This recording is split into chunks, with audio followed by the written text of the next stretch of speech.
자, 5번 보시면은 275쪽에 5번 보시면 이게 저당권 설정의 제한인데요.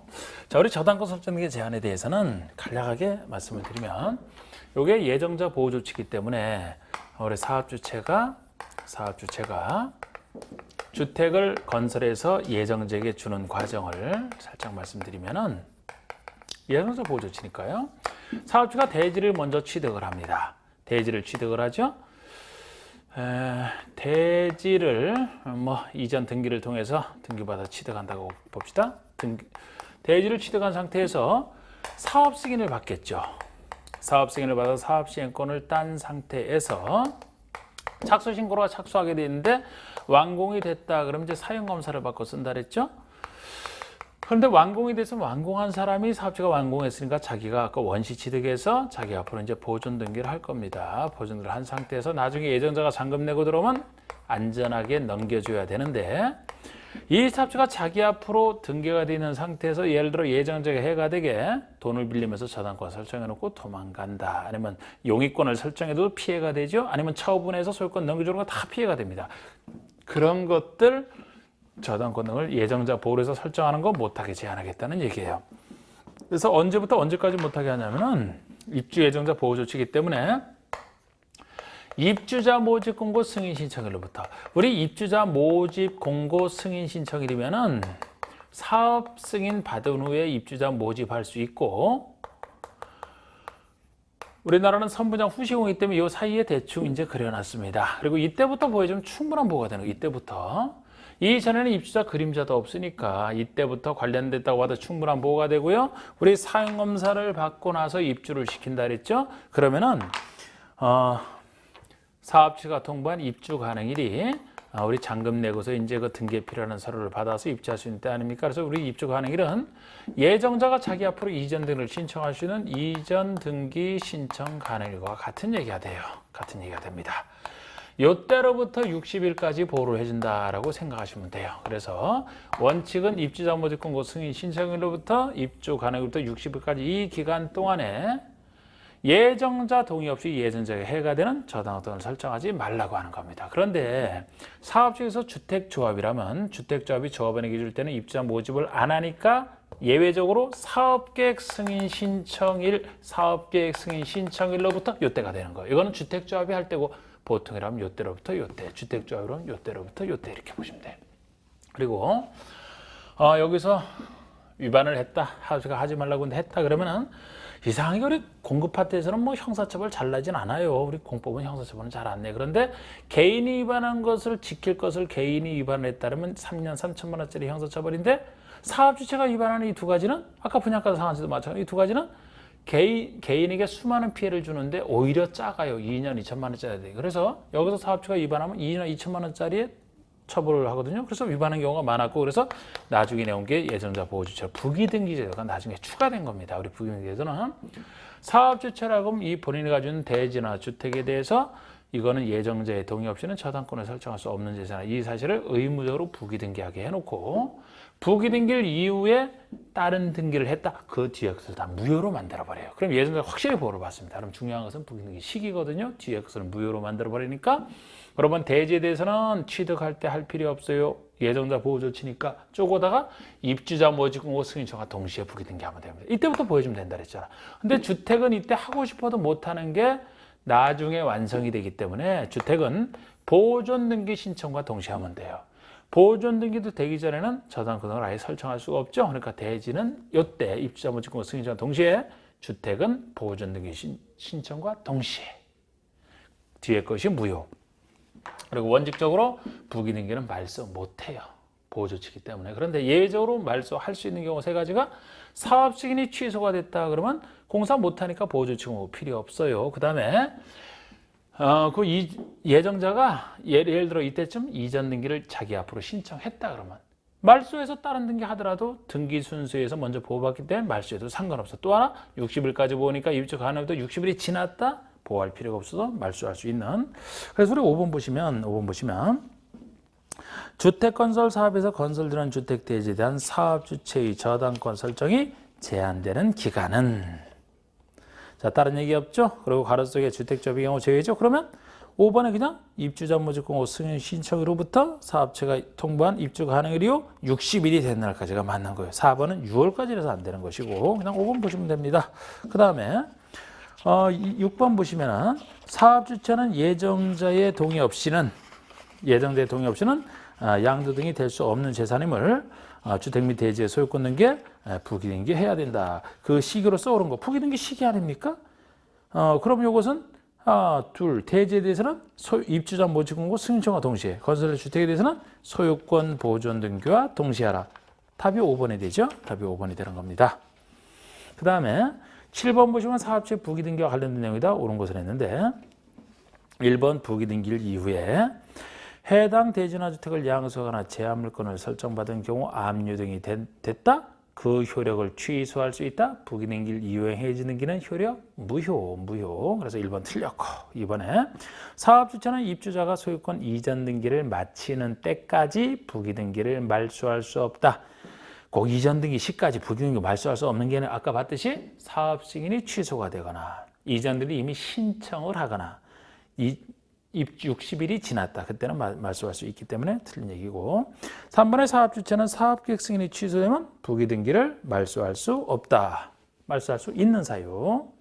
4번의 사업주체는 입주 예정자가 이전 등기를 신청한 경우는 부기등기를 말소할 수 있다. 그 사유 중에 하나잖아. 4번이 맞고요. 5번은 사업주체가 국가자체, 토지주택공사, 지방공사인 경우에도 부기등기를 해야 된다. 원래 부기등기를 해야 되는 게 원칙이지만 사업체가 공공사업주체라면 믿어주기 때문에 부기등기가 필요 없어요. 그래서 이건 틀린 겁니다. 아니면 지금 이런 거 공공사업주체일 때도 부기등기가 필요 없고 예를 들어 그 대지가 사업주체 소유가 아닌 남의 땅이다. 그래도 이제 그런 부기등기 못한다. 그런 예외 중에 하나 있죠. 그리고 8번의 주택법상 투기과열지구에 대한 설명으로 옳은 거. 자, 우리 투기과열지구가 분양권 전매가 자유롭던 시절에 분양권 전매를 최초로 하기 위해서 나온 제도예요. 분양권 전매 제한을 통해서 투기를 막겠다는 얘기죠. 이것은 올해 들어와서 이제 더 확대 적용됐으니까 과거와 달리 좀 더 중요성이 높아진 건데 일정한 지역의 주택 가격 상승률이 물가 상승률보다 현저히 높은 경우에 시장운수구청장은 해당 지역을 투기관리지구로 지정할 수 있다. 그런데 투기관리지구 지정은 시장운수구청장은 못해요. 국장과 시도지사 둘 중에 하나입니다. 분양가 상한제 적용 지역은 국장만이, 투기관리지구는 국장과 시도지사 두 사람인데 시장운수구청장이라 지금 이건 틀렸죠? 그 중에서도 국장이 할 때는 좀 더 쉽고 시도지사가 할 때는 조금 어렵고 그 둘의 차이. 그래서 이번에 시도지사가 투기관리지구를 지정하는 경우는 해당 지역의 시장운수에 협의하라. 시장운수구청장과 협의가 아니고 국장과 협의를 해야 돼요. 국장과 협의를 해야 됩니다. 자, 국장이 정할 때는 아랫사람이 시장운수구청장의 의견만 들으면 돼요. 그럼 의견만 들어주면 되지 거기에 구속되지 않게 되면 그냥 국장은 편하게 할 수 있는데 시도지사 지정할 때는 윗사람이 국장과 협의를 해야 되기 때문에 국장이 협의를 안 해주면 혼자 지정 못하겠죠. 그죠? 그래서 시도지사 지정할 때가 좀 더 힘들다. 국장과 협의를 해야 되니까 그것도 좀 잘 보시고 3번에 투기과열지구로 지정되면 투기과열지구 내의 기존 주택에 대해서 주택의 전매 제한이 적용된다. 우리 투기과열지구는 최초로 분양권 전매 제한할 때 기존 주택은 손대지 않았어요. 앞으로 입주로 선정된 지위, 그 선정된 지위만 통제를 했습니다. 그래서 이거 틀린 얘기죠. 나중에 이제 그 추가적으로 나온 분양가 상한제나 민간택지에서 우리 수도권에서 하는 나중에 그 분양권 전매 제한 받는 것들은 해당 주택까지도 다 통제 들어갑니다. 그런데 투기과열지구에서는 기존 주택은 아니고 그 선정된 지위만 통제하고 있어요. 그래서 3번 틀렸고 4번에 주택의 분양계획이 지난달부터 30% 이상 증가한 것은 투기과열지구로 지정해야 된다. 우리 투기과열지구 지정 요건 중에 하나인데 이거는 규칙에 나온 얘기라 평상시 잘 내는 건 아닙니다만 지금도 여기도 정답과 상관없이 나왔어요. 그냥 말만 이해하세요. 숫자보다. 여러분 주택의 분양계획이 지난달보다 30% 이상 증가했다라면 분양계획이 지난달보다 30% 이상 증가했으면 공급이 30% 이상 늘어난 거 아닙니까? 수요는 그대로인데 공급이 30% 이상 늘어났다면 가격은 떨어지잖아요. 투기과열지구 지정할 필요가 없죠. 증가가 아니고 감소라고 해야 돼. 감소. 분양계획이 30% 이상 감소가 되면 공급량이 30% 이상 줄었기 때문에 가격이 올라갈 거 아닙니까? 그러면 지정해야 되지. 그게 지정 요건이죠. 그래서 요거는 그래서 틀린 것이고 사실 요거를 이런 4번 같은 거 규칙에 이건 몰랐다 하더라도 요것도 당시에 정답 찾는 건 쉬웠어요. 5번에 투기과열 중에서 건설을 고파하는 주택의 입자로 선정된 지위를 세대원 전원이 해외 이주하게 되어 사업체의 동의를 받아 전매할 때는 전매 제한이 적용되지 않는다. 우리 분양권 전매 제한에서는 제한 기간 제일 안 나왔고 적용 대상 조금 나왔고 제일 많이 나온 게 전매 제한 기간에 걸리더라도 부득이한 사유가 있으면 전매할 수 있는 그 사유를 제일 많이 그거 중에 하나 아닙니까? 투기과열주에서 그 입자로 선정된 지위는 분양권 전매 제한에 걸리는데 지금 세대원 전원이 다 일부 말고 전원이 해외 이주하게 돼서 사업체의 동의를 받아 전매한다. 이때는 전매 제한이 적용되지 않는 즉 전매할 수 있는 부득이한 사유에 들어가잖아요. 그냥 이게 맞는 거죠. 역시 많이 물었던 것 갖고 정답을 시킨. 그래서 이거는 뭐 다른 거 몰라도 맞출 수 있는 중요한 건 항상 정답화 시키지 않습니까? 다른 거 알아도 좋지만 중요한 거 정확하게. 9번. 사업주체가 건설 공급하는 주택의 입자로 선정된 지위나 주택으로서 10년 내에서 영의저하는 기간 내에 전매하거나 전매할 선이 금지되는 것이 아닌 거. 이게 분양권 전매 제한 얘기죠. 분양권 전매 제한이 되는 경우는 10년 내에 정하는 기간 동안에 전매나 전매할 선이 금지되는 것은 투기과열지구에서는 선정된 지위만 그리고 분양가 상한제 적용 때는 처음부터 시세 차익이 많이 생겨서 전매하려고 했기 때문에 분양가 상한제 적용 주택의 그 선정된 지위뿐만 아니고 해당 주택까지 다 들어가고요. 민간택지가 분양가 상한제에서 벗어나면서 분양가 상한제가 아닌 민간택지에서 짓는 주택이라 하더라도 이거는 그 대신 수도권에서만 전매 제한 이 세 가지가 전매 제한 받는 사유입니다. 그래서 그 대상에 대한 얘기인데 1번의 투기과열지구 안에서 건설을 공급하는 주택 입자로서 지위 좋죠. 분양가 상한제 주택 자체도 3번에 분양가 상한제의 주택의 선정된 지위 이건 지위 주택 다 되잖아. 2번 3번 다 맞고 다 적용받고 4번은 수도권 지역으로서 공공택지 외의택지에서 건설 공급하는 주택 및 그 지위 공공택지 외의택지 민간택지에서 건설 공급하는 주택은 분양가 상한제로 안 받죠. 안 받지만 수도권에서만큼은 분양권 전매 제한은 하겠다. 1, 2, 3, 4번 이게 답니다. 5번에 수도권 외의 지역으로서 공공택지, 외의택지, 민간택지 이거는 민간택지는 4번처럼 수도권에서만 분양권 전매 제한 들어가지 수도권 외의 지역은 전매 제한 안 들어가요. 그래서 5번이 답이 되는 겁니다. 10번. 그런데 분양권 전매 제한에서는 이렇게 그 10번처럼 10번이나 11번처럼 이 부득이한 경우에 전매할 수 있는 부득이한 사유를 제일 많이 물었다 그랬어요. 10번에 분양권 전매 제한 기간 내에 속하더라도 다음에 부득이한 경우에 해당되어 사업체의 동의를 얻으면 전매할 수 있다. 그 사유가 아닌 거. 세대번의 결혼. 자, 우리 결혼, 근무, 생업선상, 취학, 결혼. 나에게 부득이한 사유 중에 하나예요. 결혼이라 세대원 전원이다. 세대원 전원이 갈 때입니다. 가족 헤어지지 말라고 인정하는 것이라 부득이한 사유를. 세대원 전원이 다른 광역시나 시군으로 이전하는 경우 다만 요 사유에서는 부득이한 요 사유에서는 수도권으로 가는 것만큼은 제외. 수도권의 인구 집중을 막기 위해서 수도권으로 가는 것은 제외고요. 2번에 이혼으로 인해서 입자로 선정된 지위를 배우자에게 이전한다. 결혼뿐만 아니고 이혼도 부득이한 사유에 들어가죠. 이혼으로 해서 재산분할 한다면 전체를 줄 수 있어야 됩니다. 3번에 공익사업 시행으로 주거용 건축을 제공한 자가 이주의 세수를 공급받았다. 공익에서 희생된 사람에 대한 혜택으로서 전매 제한 안 걸린다. 4번에 세대원 전원이 다 해외이죠. 아니면 2년 이상 해외 체류. 해외 단순 체류한다면 전원이 다 2년 이상. 역시 135 아닌 거 다 2년에 들어가죠. 건축주택공에서 2년. 그 다음에 입자로 선정된 지위나 주택의 전부를 배우자. 증여한다. 전부라서 틀린 겁니다. 이렇게 아까 이혼 같은 경우는 전부를 다 뭐 일부에 한한다는 얘기 없지만 재산분할상. 그런데 이번 이혼과 달리 5번처럼 혼인 중에 배우자에게 증여할 때는 전부 증여는 안 돼요. 일부 증여만 부득이한 사유로 인정을 해줍니다. 그거는 이제 혼인 중에 그 일부를 증여해야 두 배우자가 이제 공유를 하고 사회적인 권한 행사라는 거죠. 전부를 다 줄 수 있다라면은 또 다른 힘 있는 배우자의 단독 소유가 되기 때문에 아름다운 형태가 아닙니다. 이것만 이혼과 달리 일부를 증여한다. 전부라서 틀렸다. 11번. 세대주인 갑이 취득한 주택은 주택법령에 의한 전매 제한 기간 중에 있다. 다음 중 갑이 그 주택을 전매할 수 있는 경우는 역시 세대원인 갑의 아들 결혼으로 갑의 세대원 전원이 서울특별시로 이전한다. 자, 우리 결혼은 부득이한 사유지만 서울특별시로 가기 때문에 안 되는 거예요. 수도권은 제외지 않습니까?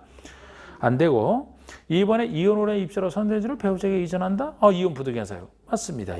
이게 정답이고요. 3은 갑의 세대원 전원이 1년 6개월간 해외 체류를 하면 2년 이상 해외 체류가 안 되잖아요. 2년 이상 해외 체류를 해야지 되는데 4번의 세대원은 갑의 질병 치료를 위해서 다른 세대원은 두고 갑이 대전광역시로 이전한다. 질병 치료 부득이한 그럼 다 같이 가야지. 환자만 보내고 다른 사람 안 가고 이렇게 일부만 가는 경우죠? 안 됩니다. 전부 가는 걸 전제로 해서 부득이한 사유예요.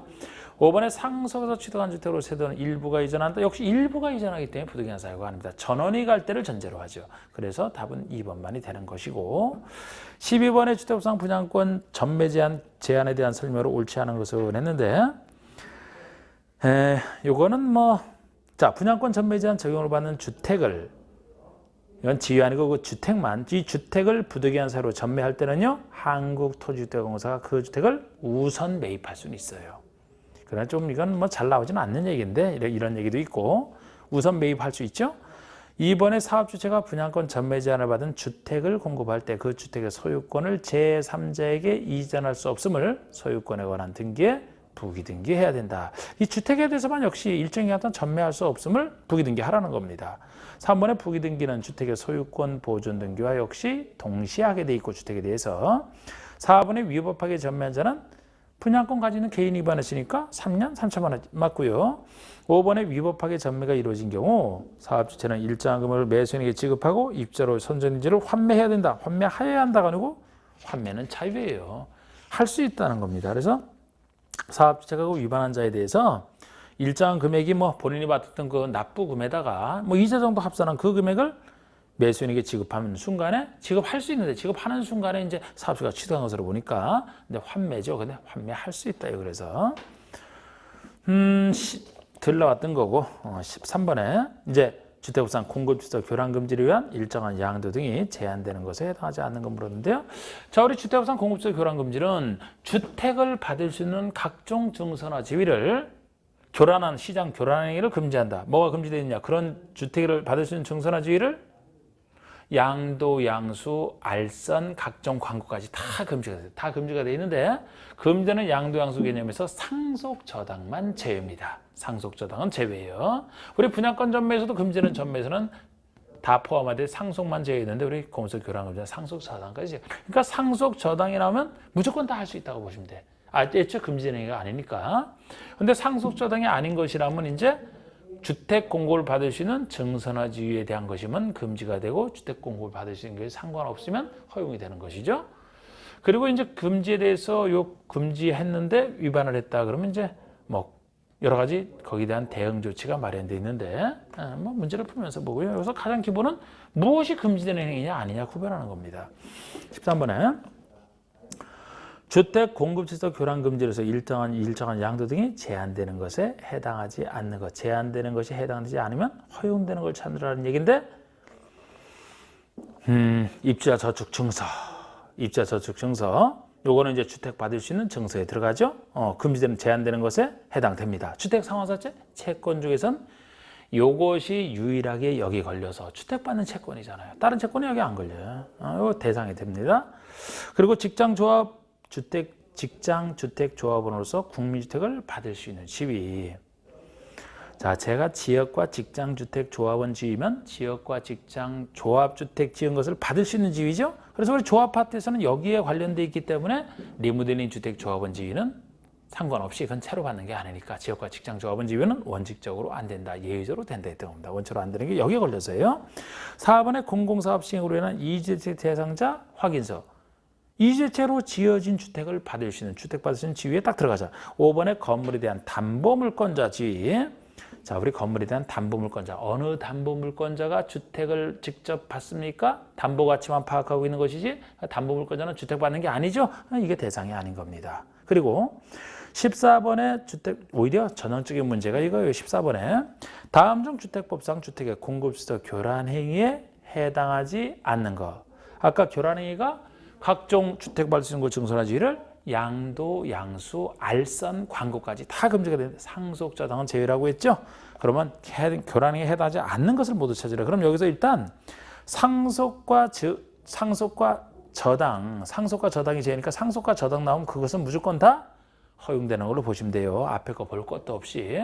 상속저당에 해당되면은 원래는 할 수 있는데 여기 주택 받을 수 있는 금지되는 곳에 들어가도 허용이 되니까 그건 무조건 할 수 있다고 합니다. 앞에 볼 거로. 그런데 상속저당이 아니라면은 주택에 상관없는 것이라야 허용이 되는 것이죠. 그러면 어차피 여러 군데서 고르는 거니까 하나하나 차례로 볼까요? 1번 주택을 받을 수 있는 조합원 지위. 주택 받을 수 있는 지위에 들어가죠? 증여. 증여도 안 됩니다. 이거 안 돼. 입자 저축증서. 이것도 들어가는데 증여 안 되죠. 주택 상환사채 저당. 주택 상환사채지만 저당이잖아. 저당이니까 허용되죠. 그러니까 답은 일단 교란이 아니고요. 라번은 입자 저축증서 들어갑니다. 매매 알선해서도 안 되지. 도시개발 채권 양도. 이것이 또 허용되는 것이죠. 도시개발 채권이면은 주택 받는 채권이 아니잖아요. 나중에 원리금 현금 받는 거잖아. 채권 중에서는 주택상환 사채만이라니까요.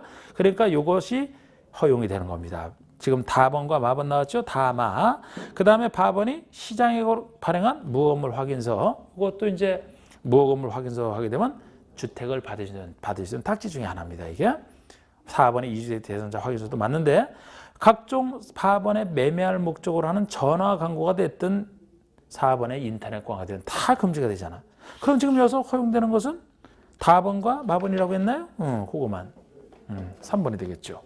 그 다음에 15번 보시면은 이 공급수서 교란 금지 규정을 위반한 자에 대한 설명, 여러 가지 이제 위반한 자에 대한 대책 설명이 옳지 않은 것은 1번 제한되는 일을 위반한 경우에 주택 공급을 신청할 수 있는 지위와 체결된 주택의 공급 계약을 무효한다. 이게 틀린 게 위반을 했으면요. 공급 계약 체결 전에 주택을 공급할 수 있는 지위 자체는 무효로 할 수 있고 그 지위에서 체결된 주택의 공급 계약은 취소할 수 있다. 공급 계약 체결 전 지위 무효, 체결된 공급 계약은 취소할 수 있어요. 공급 계약은 좀 더 많은 사람들이 관련돼 있을 수 있다고 봐서. 그 다음에 그래서 1번 틀렸죠. 이번에 국장은 위반한 자에 대해서 10년 내에서 주택의 입자 자격을 제한할 수도 있고 최대 10년까지 자격 제한할 수도 있고 3번은 사업체가 위반자에 대해서 영위 정하는 일정한 가격에 해당하는 금액을 지급하면 지급한 날에 사업체가 그 주택을 취득한 것으로 보는 환매 규정이죠. 환매가 가능합니다. 그리고 환매를 했으면 사업체 것이 됐으니까 4번의 사업체는 매수인에게 주택계약을 지급한 경우에 해당 입주한자에 대해서 기간을 정하여 퇴거를 명할 수도 있고 5번에 그래서 교란금지 규정을 위반한 자는 주택 받으신 증수 개인 위반했기 때문에 3년 3천만 원짜리가 해당이 됩니다. 그리고 이 16번이 이제 작년에 나온 문제인데 공급에 대한 종합 문제예요. 지금까지 배운 거 종합해서 그냥 한 거예요. 그냥 쉽게 보시면 풉니다. 자, 그 다음에 4장 284쪽에 이제 주택의 리모델링 파트. 자, 이제 건설 공급이 끝났고 리모델링이 들어가면 이건 건설 공급 파트가 아닐까? 여기서 이제 리모델링 허가 파트와 토지 임대부 분양주택에 대한 얘기가 나오는데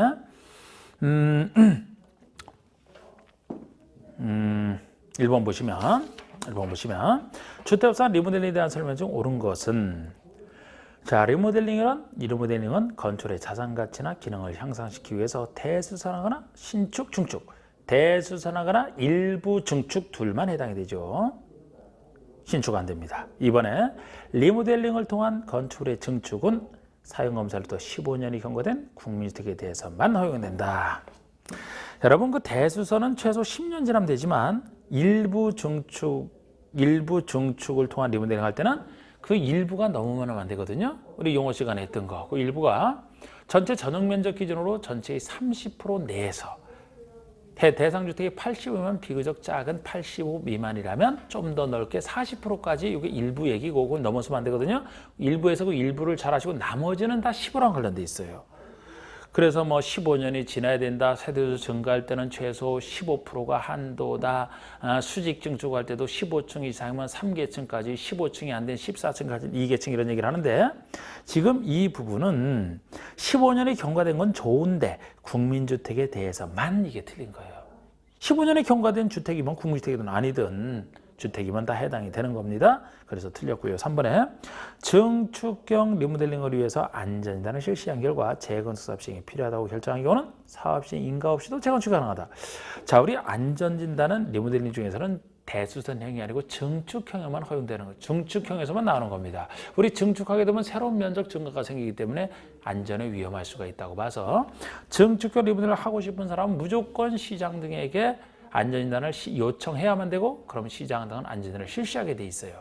그런데 안전진단을 해봤더니만 지금 여기서처럼 재건축 사업이 시행이 필요하다고 결정했어요.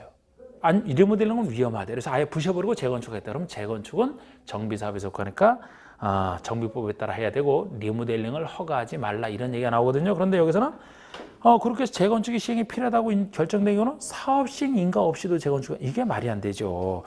재건축은 정비사업에 따라 해야 되기 때문에 정비법에서는 배우셨죠? 사업시행계획 작성해서 인가 받아서 사업시행권 따서 하는 거라고 그러면 당연히 사업시행 인가를 받아서 해야 되겠죠? 그래서 그 부분이 틀렸고요. 4번에 리모델링 주택조합이 공동주택 단지 전체를 리모델링 하기 위해서는 전체 구분수자 의결권에 각 3분의 2 이상 동의만 얻습니다. 우리가 이것도 틀린 겁니다. 그 리모델링 리모델링 허가 신청할 때 결의 요건이 단지 전체 등록 해설처럼 단지 전체 75% 동별로는 과반수가 되지만 50% 이상 동의가 되지만 동만 리모델링 한다면 동의 75% 이상 결의 이게 필요해요. 그래서 3분의 2가 아니고 75가 기본이면 75는 4분의 3 아닙니까? 5번에 한국토지주택공사가 행하는 리모델링의 사업계획 승인권자는 감리자를 지정하지 않는다. 제가 주택법에서는 감리자를 승인권자가 지정한다. 승인권자가 사업 승인을 했을 때와 시장 등이 리모델링 허가를 하였을 때 승인권자가 지정을 한다. 그랬는데 이때도 공공사업주일 때는 승인권자 지정 안 하고 도시형일 때는 지정 안 하고 그랬잖아. 그럼 여기서 토지주택공사가 행하는 리모델링이니까 공공사업주체가 행하는 리모델링이죠. 그러니까 원칙과 달리 예외가 적용돼서 승인권자가 지정하지 않는다가 맞는 겁니다. 공공사업체가 하니까 예외 규정이 적용돼서 그래서 이것도 사실 4번에 대한 숫자 몰라도 5번 갖고 그냥 찾을 수 있어야 되는 문제가 되고요. 자, 우리 2번 보시면 주택업산 리모델링에 대한 설명으로 옳은 것을 했는데 최근 문제 중에 하나죠. 기존 14층 건축물에 14층이면은 15층이 아니죠. 15층 이상이 아니죠. 그럼 14층 건축에 수직 증축 리모델링이 허용되는 경우에 2계층까지 이게 맞잖아요. 15층 이상이면 3계층, 14층 이하는 수직할 때 2계층까지. 그리고 2번에 리모델링 조합의 설립인가를 받으려는 자는 인가신청서에 80% 이상 토지에 대한 사용 승낙서를 첨부하여 시장 등에 제출하라. 80% 이상에 대한 토지의 사용 승낙서는 지역과 직장 조합 만들 때 제출 서류죠. 리모델링은 새로운 주택을 건설할 땅을 필요로 하지 않기 때문에 이건 아닌 겁니다. 3번에 소유자 전원의 동의를 받은 입주자 대표에는 시장 의소에 신고하고 리모델링 할 수 있다. 입주자 대표가 리모델링 하려면 소유자 전원의 동의를 받아야 돼요. 조합보다 그래서 불리한 겁니다. 그런데 그래도 신고가 되게 틀렸죠. 시장 의소에 허가예요. 리모델링은 신고 없어. 다 허가받아 하는 것이지 원칙이. 30대 이상 증가만 사업 승인이 되잖아요. 4번에 수직 증축형 리모델링의 경우에 리모델링 주택조합의 설립인가 신청서에 사용검사를 받은 후 10년 이상의 경과했음을 증명하는 서류를 첨부하라. 10년이 지났음을 증명하는 서류는 증축형이 아니고 대수선을 통한 리모델링 할 때고 증축형 리모델링은 15란 걸로 15년이 지났음을 첨부해야 됩니다. 5번에 리모델링 조합이 시공자를 선정할 때는 수의계약 공정하게 경제입찰로 선정해야 되겠죠. 그래서 이것도 최근 문제지만 1번 갖고 찾을 수 있는 문제고 다른 잡다한 것은 사실 1번 숫자보다는 다른 숫자들은 좀 더 잡다한 숫자들 아닙니까? 그래서 그걸 중요하게 이제 그걸 물어봤고요. 3번에 주택옥상 증축형 리모델링의 안전진단에 대한 설명이다. 옳지 않은 것을 했는데 이렇게 증축형 리모델링을 전제로 해서 시장 소유의 안전진단을 요청해야만 되고요. 증축이 아닌 건 필요 없어요. 여기서 대수선을 통한 리모델링 할 때는 안전진단 필요 없습니다. 이번에 시장허수구청장은 증축 가능 여부에 확인을 해서 안전진단을 실시해야만 돼요. 의무적으로.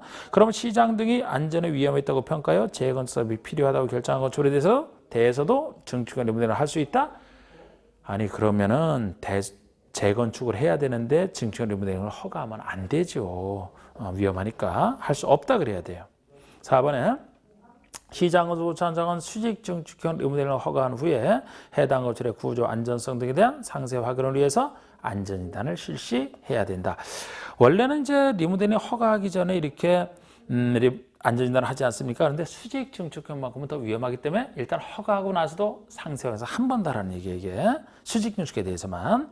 5번의 시장호수구청장은 안전진단을 실시하는 비용의 전분의 일부를 리모델링 하려는 자에게 부담하게 할 수 있다.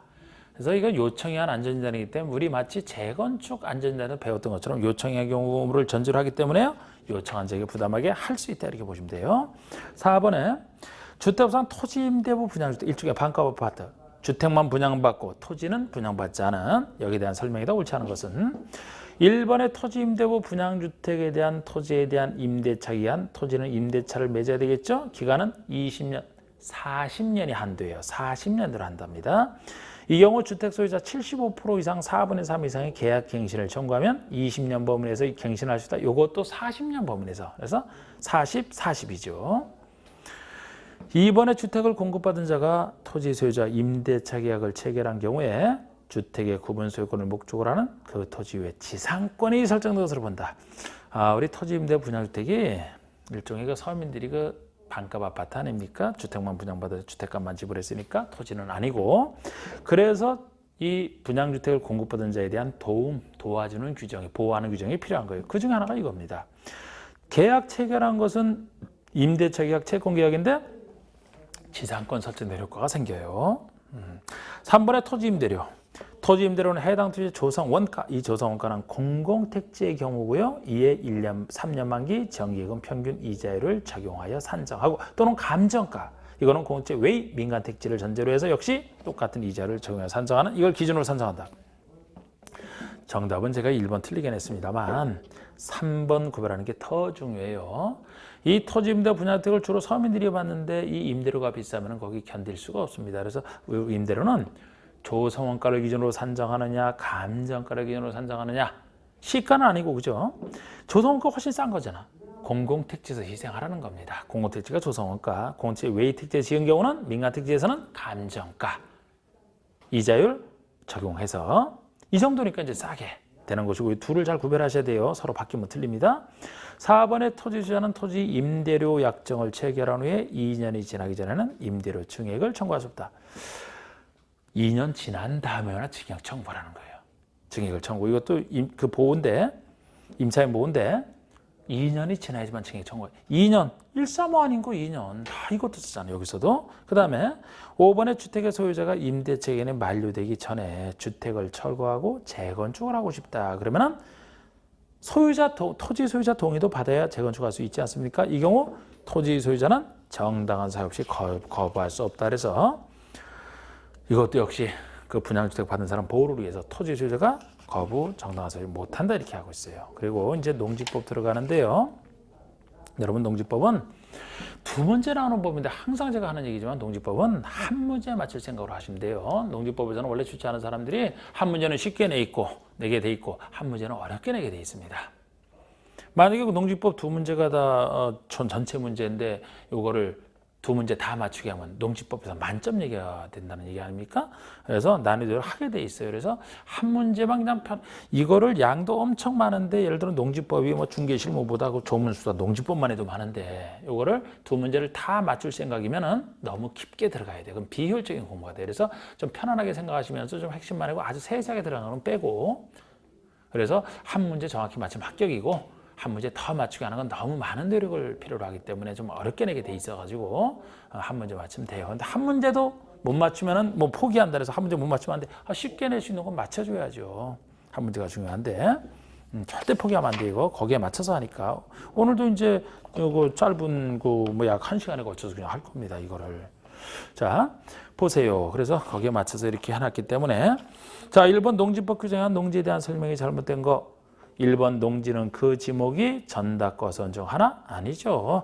전답과서는 지목은 농지 지목 맞는데 이 지목과 상관없이 실제 토지 현상 갖고 따져서 농사 실제 지으면 농지가 되는 거예요.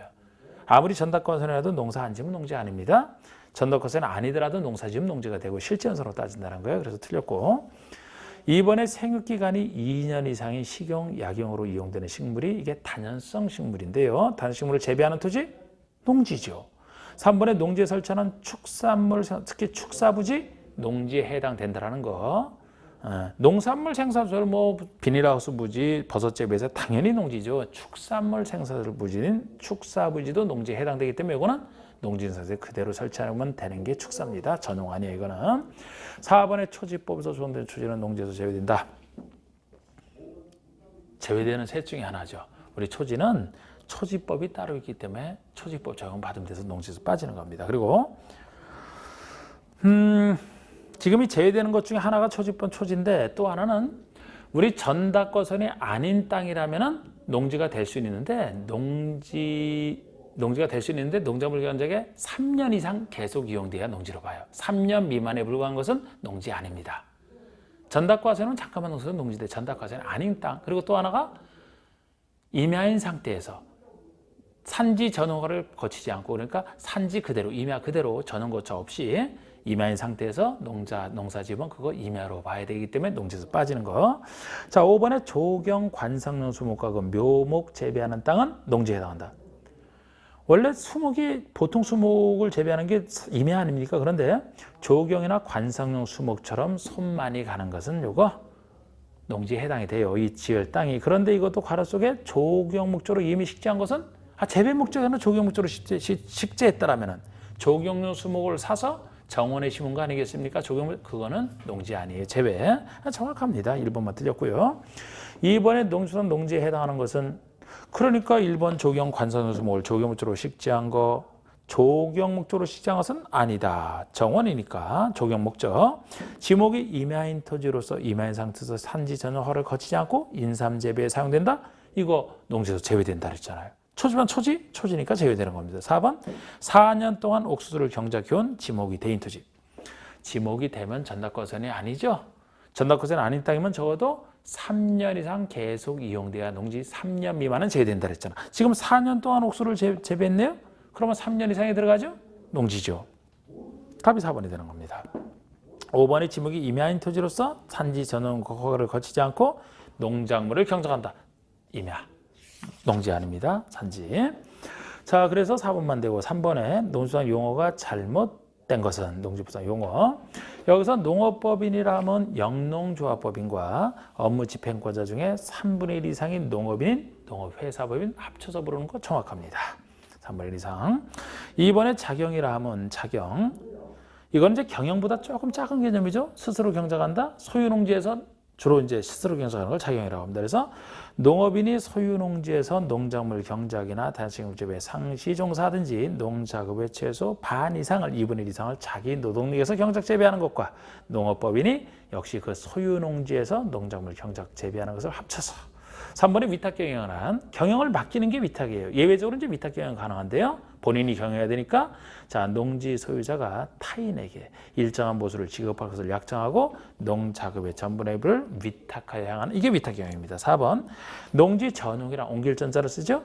농지를 농작물 경작이나 단식물 재배 외의 다른 용도로 쓰는 게 농지 전용 맞아요. 5번에 농지를 농지의 계량시설과 농지에 설치하는 농축산물 생산시설 부지로 사용할 때는 농지 전용에 해당한다? 전용 아니죠. 이건 농지에 들어가기 때문에 예를 들어 농로 수로부지, 계량시설 부지, 농지에 관련된 거 다 농지입니다. 농축산물 생산, 아까 축사부지, 농지에 들어간다 그랬잖아요. 그럼 전용 아니죠. 5번이 틀렸고 4번에 농지법상 용어에 대한 설명으로 틀린 것은 자 1번에 실제로 작년 문제네. 그러니까 작년 문제도 두 문제 중에 한 문제씩 한 문제 까다로운 거예요. 항상 그렇다 그랬잖아. 근데 이거 농지법상 용어인데 실제로 농작물 경작지로 이용되는 토지이더라도 법적 지목이 과수원인 경우는 농지에 해당하지 않는다? 아니 과수원이든 어디든 실제로 농작물 경작지로 이용되면 농지라고 했잖아요. 지목에 상관없이. 그럼 이건 틀렸죠. 이게 농지잖아요. 아주 쉬운 거예요. 이런 걸 틀리면 절대 안 돼. 그래서 여기서도 그 아래 숫자 있지만 숫자 갖고 푸는 문제 아니었거든요. 1번이 정답이에요. 실전에서는 요거 나왔으면 다른 거 볼 필요 없죠. 우린 공부니까 보겠습니다. 2번 소가축 80도를 사육하면서 1년 중 150일을 축산업의 정상기에는 농업을 해야 한다. 자, 우리 농업인 개념 중에서 축산업과 관련해서는 대가축 2도, 중가축 10도, 소가축 100도, 가금 1천수, 꿀벌 10군 이상 아니면 1년 중 120일 이상을 축산업에 종사할 때 약 4개월 120일 그 중에 하나잖아요. 어느 것 하나면 농업이냐. 그럼 소가축은 100두 이상이 되는데 80두니까 그거는 안 되지만 1년 중 150일 때문에 120일 이상에 해당되어서 농업일이 되는 겁니다. 3번은 3,000제곱미터 농지에서 농작물을 경작하면서 1년 중 80일을 농업에 종사하는 경우에는 농업일에 해당한다. 우린 농업에 종사할 때는 면적으로서는 땅 면적에서는 1,000 이상, 1,000제곱미터 이상, 취미용농이 1,000 미만이니까요. 1,000 이상. 아니면 시설 농업을 할 때는 330 이상이 되고요. 땅이 없다? 1년 중 90일 이상.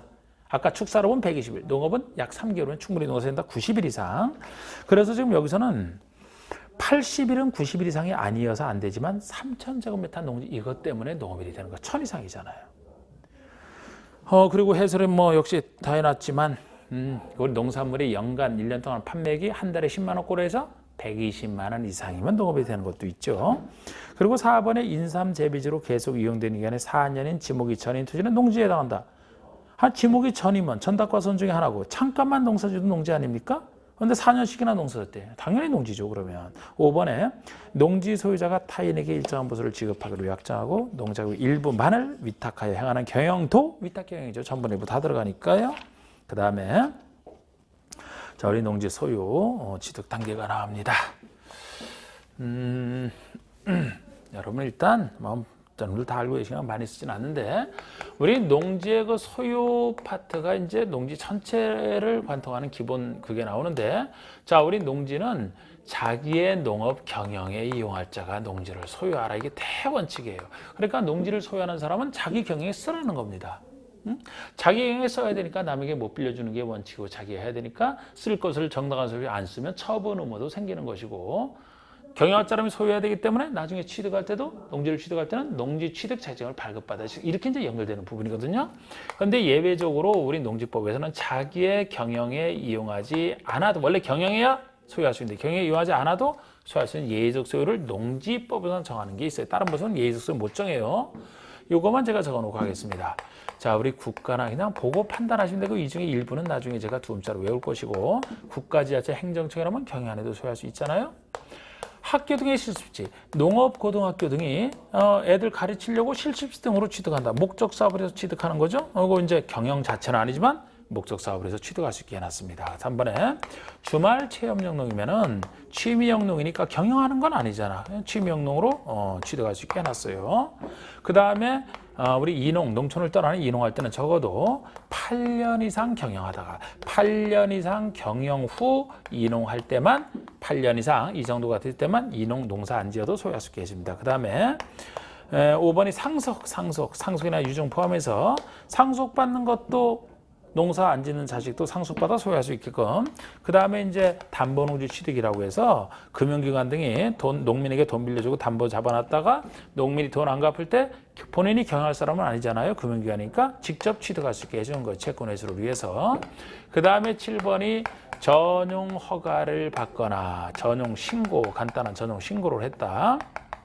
아니면 전용 협의, 전용 허가나 전용 신고나 전용 협의나 다 농지를 농지 외의 것으로 쓰고서 이 절차를 밟았기 때문에 당연히 경영을 농업 경영 안 해도 소유할 수 있게 해줘야 되는 겁니다. 그 다음에 우리 1,500제곱미터 미만의 1,500제곱미터 미만의 농원 부지 등이라고 해서 이 농원은 농업 경영할 목적은 아니고 예를 들어 도시와 농촌 간의 교류 촉진과 도시민이 농촌 체험하라고 하면 농어촌 관광 휴양지에 있는 농원 관광용으로 경영 안 해도 소유할 수 있게 해줍니다. 1,500.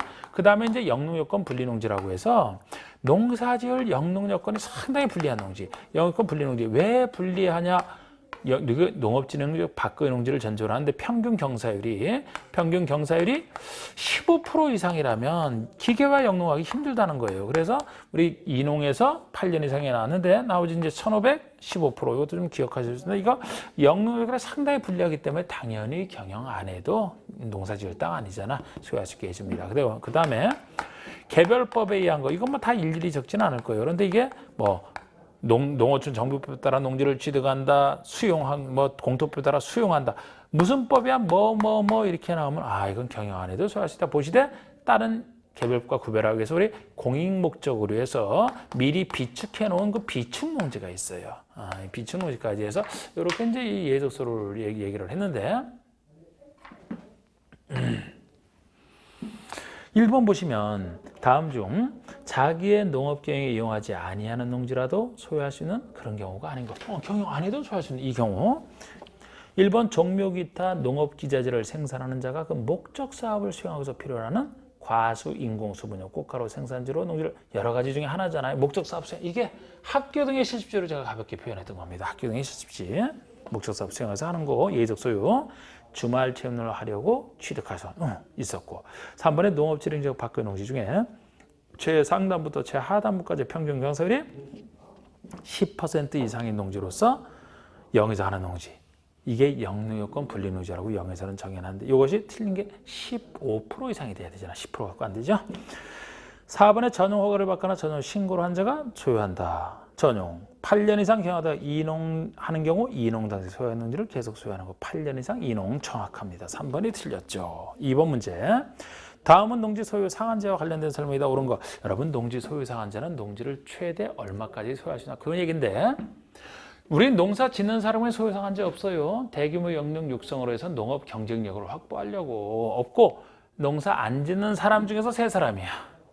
요거 주말 체험 영농, 이농, 상속. 그런데 여기서 여러분 주말 체험 영농이나 이농이라면 이거 자체로 농사 안 짓는 게 전제돼 있죠. 그러니까 요 경우 이제 주말 체험 영농은 세대당 1000 미만. 요거는 개인당 10,000 미만.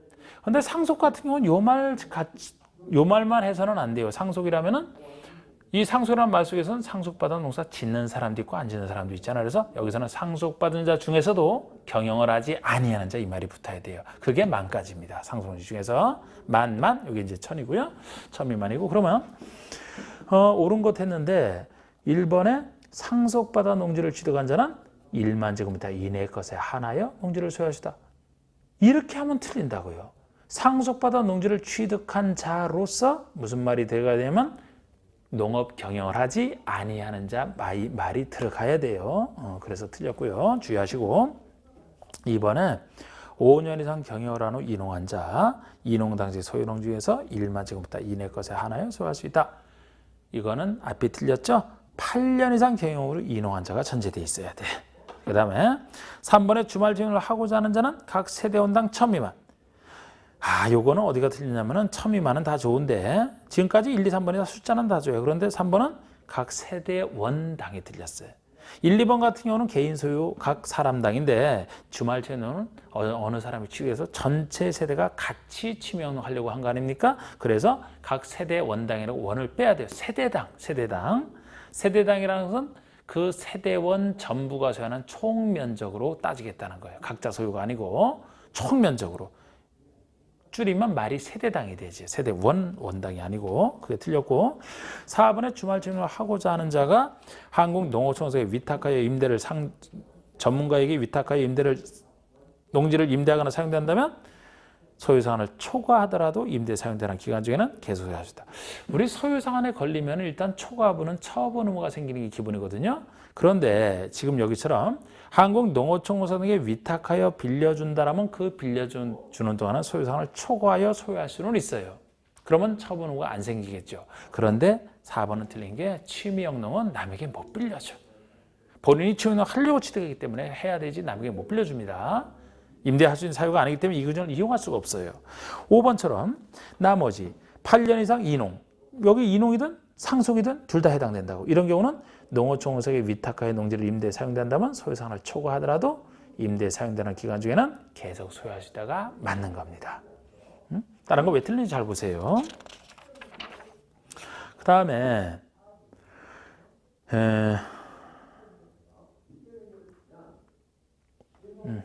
자, 여기서 잠깐 멈췄다가 나머지 하겠습니다. 쉬고.